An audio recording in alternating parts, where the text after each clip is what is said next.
Hey guys, Q here inside Stand on Liquid Warehouse. Today we're going to be talking about paddles. Mainly what we're going to focus on is fixed and adjustable paddles. And a lot of people ask, should I get a fixed paddle? Should I get an adjustable paddle? And really you need to ask yourself, who's going to be using that paddle? Am I sharing it with friends and family?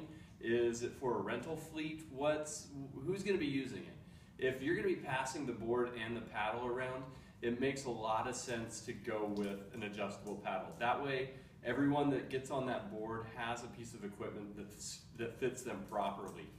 If you're the sole proprietor of that board and you're the only one paddling it and you're going to use it for one specific function, whether it's paddle surfing, touring, or racing, it makes a lot of sense to go with a fixed paddle. Now, just because you get an adjustable paddle doesn't mean that you're getting a less appropriate piece of gear. It really just diversifies it. A lot of adjustable paddles on the market are equally as good as the fixed paddles, maybe even better because they are diversified and you can use it for multiple different aspects of paddling. If you're going to be paddling this board with a paddle and you want a nice lightweight piece of equipment, go with a good carbon adjustable paddle. If you know that you're going to loan it to friends or your neighbor or your kids are going to get on it, go with a paddle that's a little bit more durable because you don't want to have to worry about people banging your equipment up when they're out on the water. And there are some really nice paddles out there that are adjustable and still perform just as well on the water. This is the Stand on Liquid Torrent adjustable paddle. Super lightweight, 19 ounces.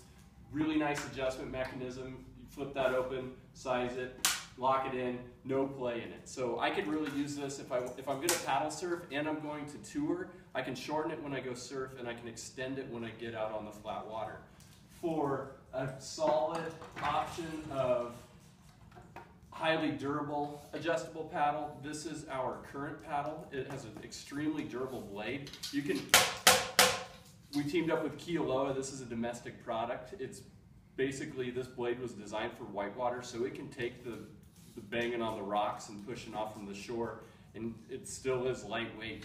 The adjustment mechanism in the handle, it has a lever lock system, so I flip that up, I extend it, and I lock it down. This is a paddle I wouldn't mind using for myself, and I also wouldn't mind handing to my kids or my friends to take out. I don't have to worry about it. It really is a nice piece of equipment. So if you're gonna paddle one style, if I'm gonna surf, if I'm gonna tour, if I'm gonna race, recommend getting a fixed paddle. If I'm gonna pass the paddle around from paddler to paddler, share it, get an adjustable paddle. And if you have questions, please email us, sales, S-A-L-E-S, @standonliquid.com. I'm Q. This has been some Q tips on fixed versus adjustable paddles. Thanks for joining me.